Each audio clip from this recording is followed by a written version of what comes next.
바울 사도는 지난 갈라디아 3장에서 다루었던 성도의 삶에 있어서 믿음이 오기 전 우리와 믿음이 온 후 우리의 문제를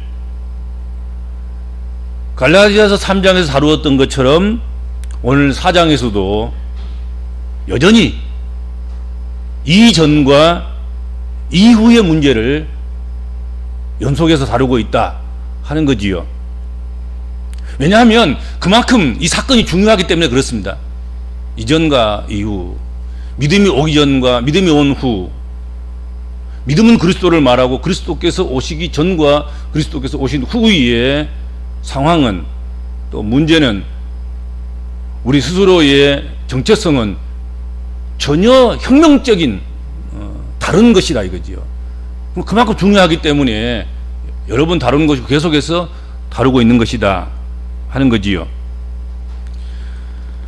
바울 사도는 이전과 이후를 오늘 본문 말씀에서는 갈라디아 교회의 성도들이 더 잘 이해하기 쉽도록 하기 위해서 어떤 권세가 있고 어떤 부유하고 어떤 힘이 있는 그런 집에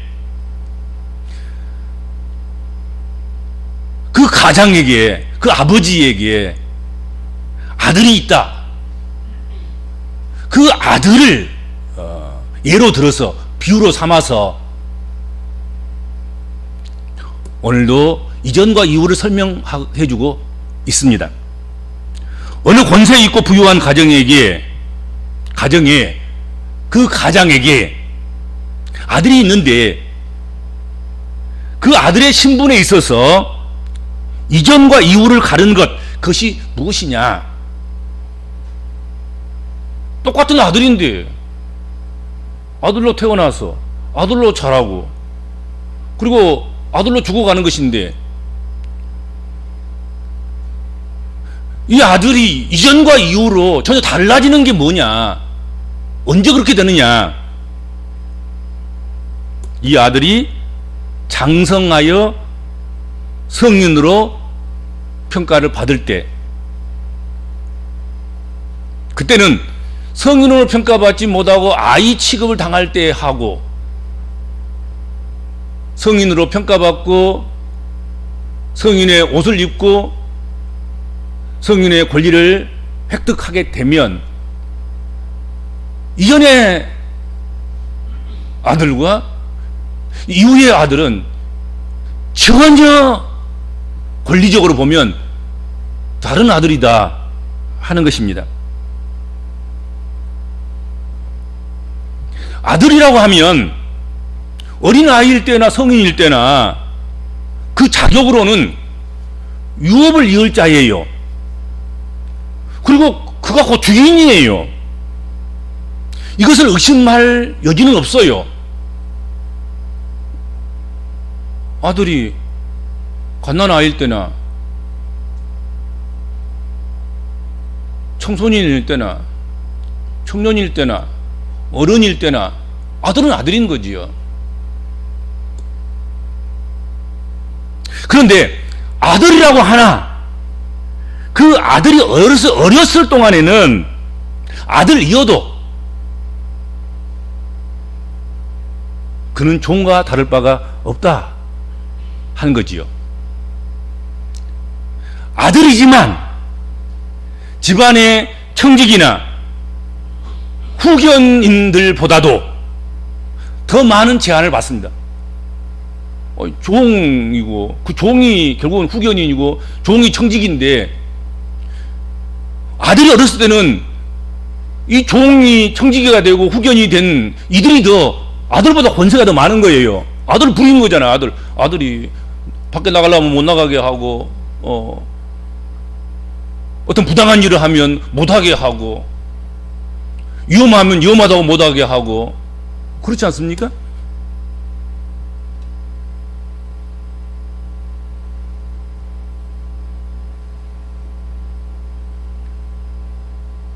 아들이라고 하나 그 아들이 어렸을 동안에는 아들이어도 그는 종과 다를 바가 없습니다. 어떻게 보면은 종보다 더 못한 거지요. 종 중에서도 후견인, 아버지의 인정을 받아서 후견인이 되고, 그리고 청지기가 된 이 종들보다 더 어떻게 보면은 못한 처지에 있는 거지요.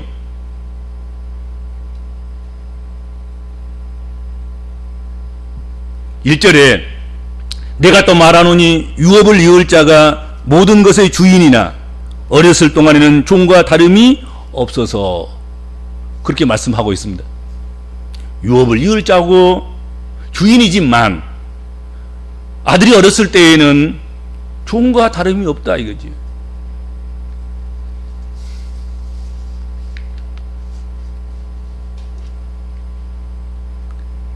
어린 아들은 유업을 이을 사람이고 주인이지만 종과 다름이 없어서 아버지가 정한 때까지 후견인과 청지기 아래에 놓여 있어서 그들의 말에 청종해야 하고 그들의 말에 복종해야 하는 것, 그것이 세상 살아가는 이치다 하는 것이죠.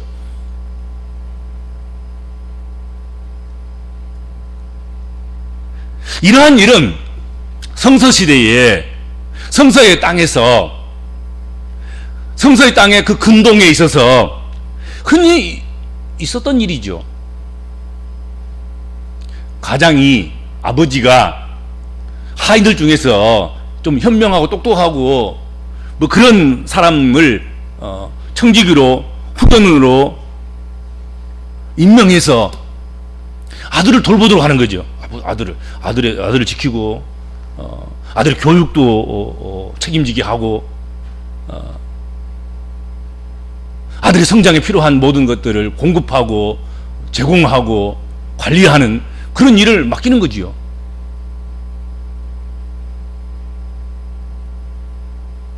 이때에는 아들이어도 아버지가 임명한 후견인과 청지기로부터 명령을 받고 그 명령을 따라야 하는 것입니다. 비록 종이지만 지금 아버지가 아들이 어리니까 임명해 놓은 아들을 위한 청지기이고 후견이란 말이죠. 이건 후견이라는 말을 따라야 되는 거란 말이에요. 청지기의 공급과 청지기의 간섭을 받아야 되는 거죠. 아버지가 정한 날까지는 청지기와 후견인은 하인에 불과하지만 어린 아들은 아버지가 임명한 그 후견인과 청지기가 시키는 대로 다 해야 하는 것입니다.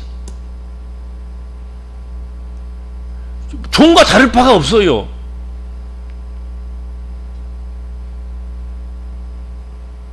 이것이 싫어서 아들이 아버지에게 성인 빨리 시켜달라고 때를 쓰고 조른다고 해서 철없는 아이에게 성인의 권한을 주는 아버지는 없습니다. 아니 아버지, 저것은 종이고 나는 아들인데 저 종이 나를 이래라 저래라 하고 내가 가고 싶은 데도 못 가게 하고 먹고 싶은 것도 못 먹게 하고 내가 하기 싫은 일은 골라서 하라 그러고, 이거 부당하지 않습니까? 아버지, 나는 이제 성인으로 성인의 옷을 입혀주시고 성인으로 선언해 주셔서 내가 저 종들에게 명령하게 하시고 저 종들을 꼼짝 못하게, 꼼짝달싹 못하게 부리게 하시고 그 권한을 내게 주옵소서. 조른다고 해서 아직 철딱선이 없는 그 아이에게 그 권한을, 유업을 이을 자라는 권한, 주인이 되는 권한을 아버지가 주겠냐 하는 것입니다. 그렇게 떼쓴다고 해서 주어버리면 유업을 이어가는 데 있어서 심각한 문제가 발생할 수 있는 것입니다. 줘도 지키지 못하고, 줘도 남에게 다 빼앗겨버리고, 줘도 허랑방탕하게 써버리고, 줘도 관리가 안 되니까 그렇지 않겠습니까? 그래서 아들이 사정하고 예원하고 그래서 그것이 애처롭기까지 하지만 참고 견디고 오직 그 정하신 때, 그 기한이 차기까지, 그 자격을 갖추기까지 아버지는 기다리는 것이며 또 아들에게도 기다리라고 말씀하신다 하는 것입니다. 그 당연한 건 아니겠습니까? 그렇지 않겠습니까?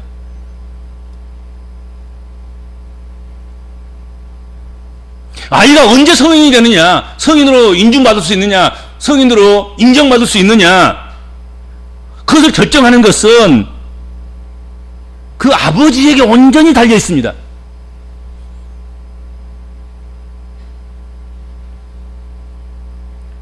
아버지가 생각할 때 그 아들에게 때가 되었다고 생각되면 아이는 후견인과 청지기의 권위에서 벗어나서 성인으로 인정받고 자신의 재산을 상속받게 되는 것입니다. 유업을 이어받게 되는 것입니다. 종들 위에 서서 종들을 다스리는 자가 되는 것입니다.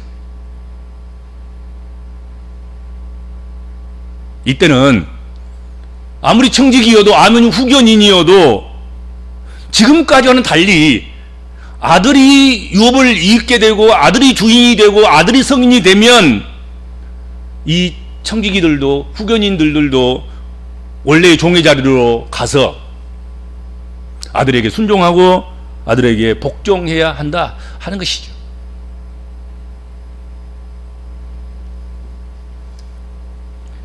이 비유에서 보는 것처럼 바울 사도는 아버지가 정하신 때, 그 때가 차기까지, 즉 그리스도가 세상에 오시기까지 유대인들은 율법의 보호 아래 있었다고 말하는 것입니다.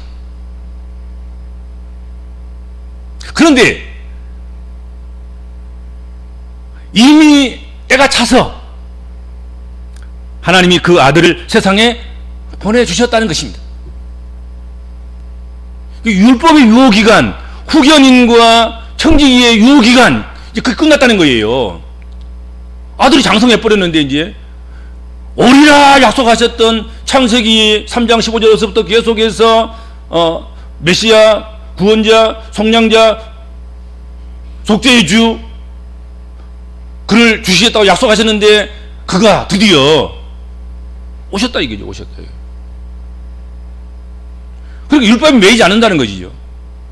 율법의 종로로 하지 않아도 된다는 거지요.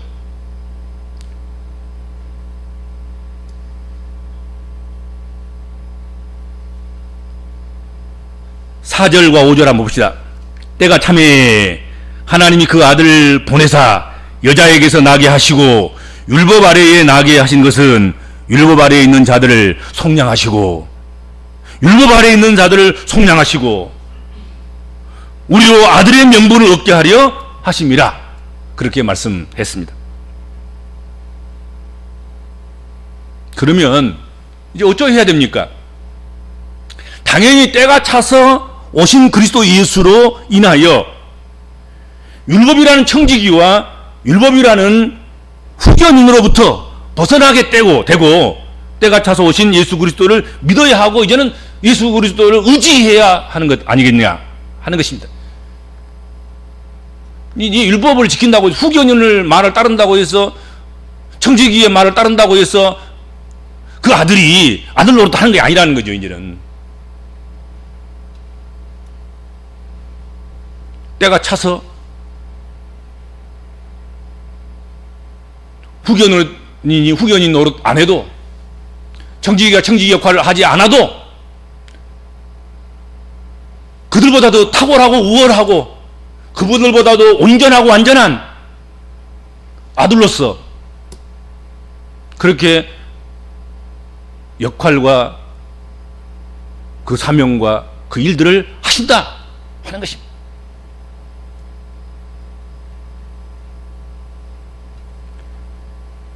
이처럼 믿음이 오기 전에 우리는 그리스도가 오시기 전에 우리는 율법 아래 있었고 그래서 율법의 종이며 죄인으로 정죄받는 그런 사람들이었습니다. 그런데 율법이 몽학 선생이 되어서 초등교사가 되어서 그런 우리들을 그리스도께서 오셨을 때 율법이 우리를 친절하게 우리 손을 잡고 끌고 가서 그리스도에게 인도해 줬다는 것입니다. 몽학 선생이 청지기가 후견인이 지금까지 철없는 어린아이를 잘 간섭하고 돌보고 그리고 이끌어서 이제는 어른이 됐으므로 자기들은 그 아들 아래로 내려가고 아들이 유업을 이을 자로 주인으로 하시도록 그렇게 했다 하는 거지요.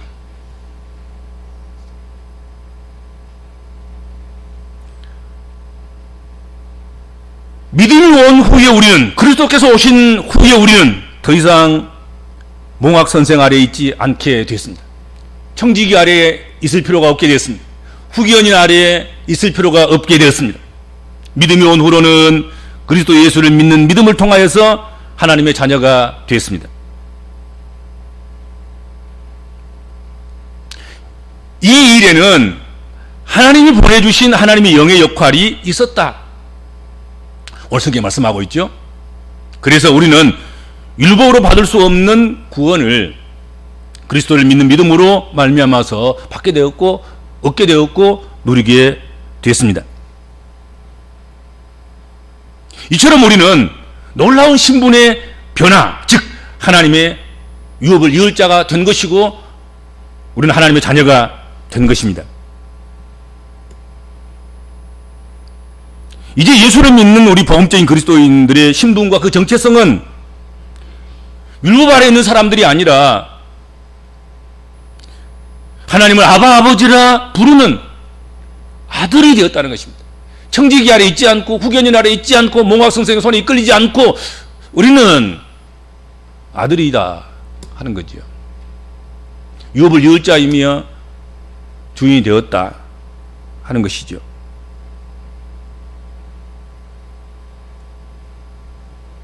하나님이 때가 되어서 그 아들을 보내신 것은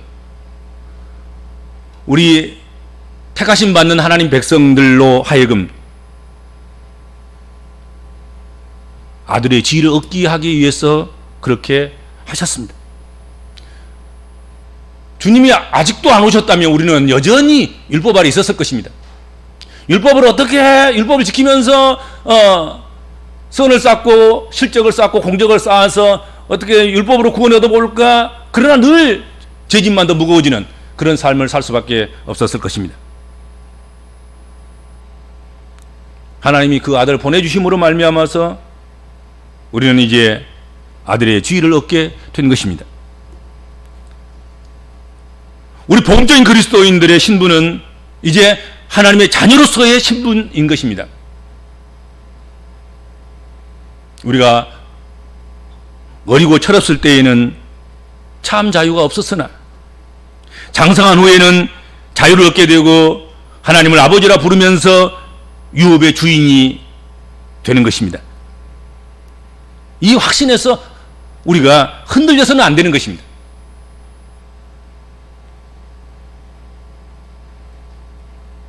우리는 이제는 하나님의 자녀가 되었고 우리가 구원 얻는 것은 율법을 지켜서가 아니라 율법 평가에 의한 것이 아니라 그리스도의 속량함, 그리스도의 보혈, 그리스도의 십자가, 그리스도께서 우리를 위해서 해주신 그 은혜를 인해서 우리가 구원을 얻습니다. 그러므로 내가 의로울 수 있을까? 내가 구원받을 수 있을까? 나는 허락해도 얻을 수 없을 만큼 그런 형편없는 존재다. 그리고 낙sam하고 낙담하고 이리저리 헤매면서 방법이 없는가 찾아보는 그런 어리석음을 범해서는 안 될 것이다 하는 것이죠.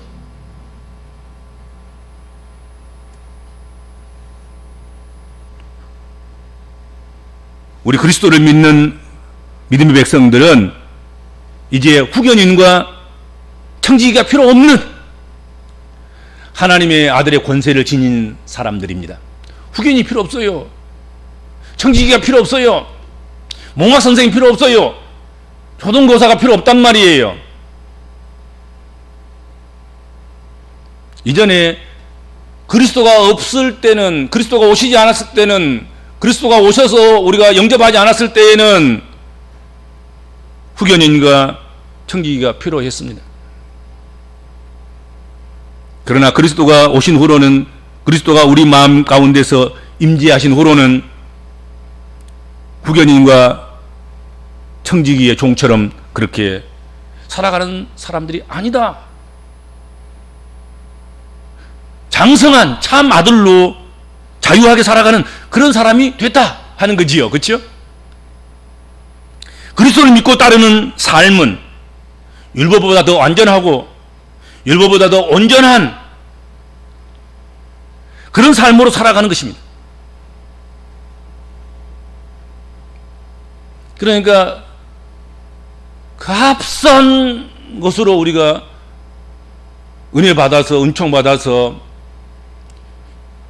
그 값싼 것 때문에 여전히 갑으로 쳐주지도 않고 효과락도 없고 효력도 없고 구원에 항상 목마르고 구원에 항상 의심스럽고 그런 존재가 아니라 하나님께서 그 독생자 그리스도 예수를 세상에 보내셔서 그 값을 치르시고 그를 십자가에 달리시게 하시고 죽게 하시고 피 흘리게 하셔서 우리가 그 값비싼 은총을 입어서 우리가 하나님의 자녀가 되었다는 거지요. 거기다 뭐 더할 것도 없고 보탤 것도 없고 또 뺄 것도 없고 그리스도가 오심으로 말미암아서 그분을 믿는 믿음으로 말미암아서 그렇다고 하면 그 값으로만 가지고도 우리의 모든 죄과를 다 도말하고도 남고 우리가 이전에 우리가 허물된 백성대로 살아온 그 삶뿐만 아니라 앞으로 허물되게 살아간다 할지라도 전혀 구원의 영향력이 가지 않는 하나님 우리를 위해서 그 값비싼 은총을 그 아들 예수 그리스도 통해서 이미 피 흘려서 그렇게 하셨다는 거지요.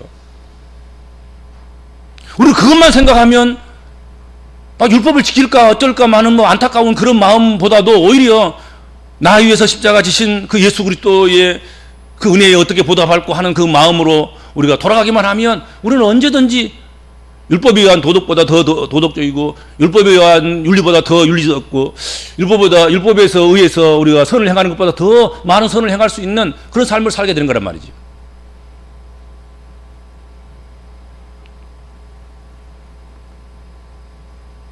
믿음이 온 후로는 그렇게 되는 것입니다.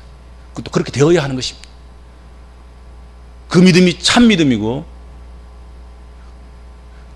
그 믿음의 고백을 할 수 있는 그런 그리스도인들이 하나님의 유업을 얻은 자가 되는 것이고 구원을 얻은 자 되는 것입니다.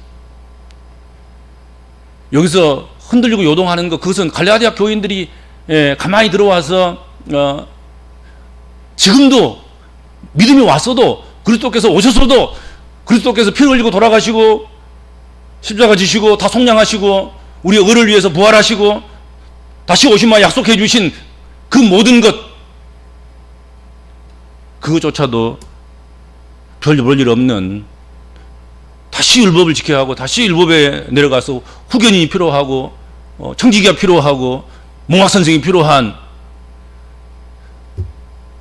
그런 논리에 그런 교리에 빠져서 흔들고 있는 갈라디아 교인과 다를 게 뭐 있냔 말이에요. 그렇잖아요. 그래서 그거 바로 잡기 위해서 이전과 이후의 그 모습을 여러 각도로 몽학 선생이나 초등학교 교사의 이야기를 또 해주시고 또 이렇게 권세 있는 가장의 아들의 비유를 통해서 확실하게 이 문제를 해결해주고 있습니다. 그래서 오늘 주신 말씀을 통하여서 우리가 흔들리지 않는 구원의 확신을 가진 그리고 우리를 위해서 그리스도께서 해주신 것은 값비싼 은총이어서 다른 어떤 것과도 비교할 수 없는 값을 지불해 주신 우리 그 안에 서 있고 그래서 우리는 유업을 얻을 자로서 부족함이 없고 그리고 주인 되기에 부족함이 없고 하나님의 아들 되어 살아가는데 부족함이 없는 영생 없고 저 천국 들어가기에 부족함이 없는 하나님의 자녀인 것을 확신하고 고백하며 그렇게 살 수 있기를 바랍니다.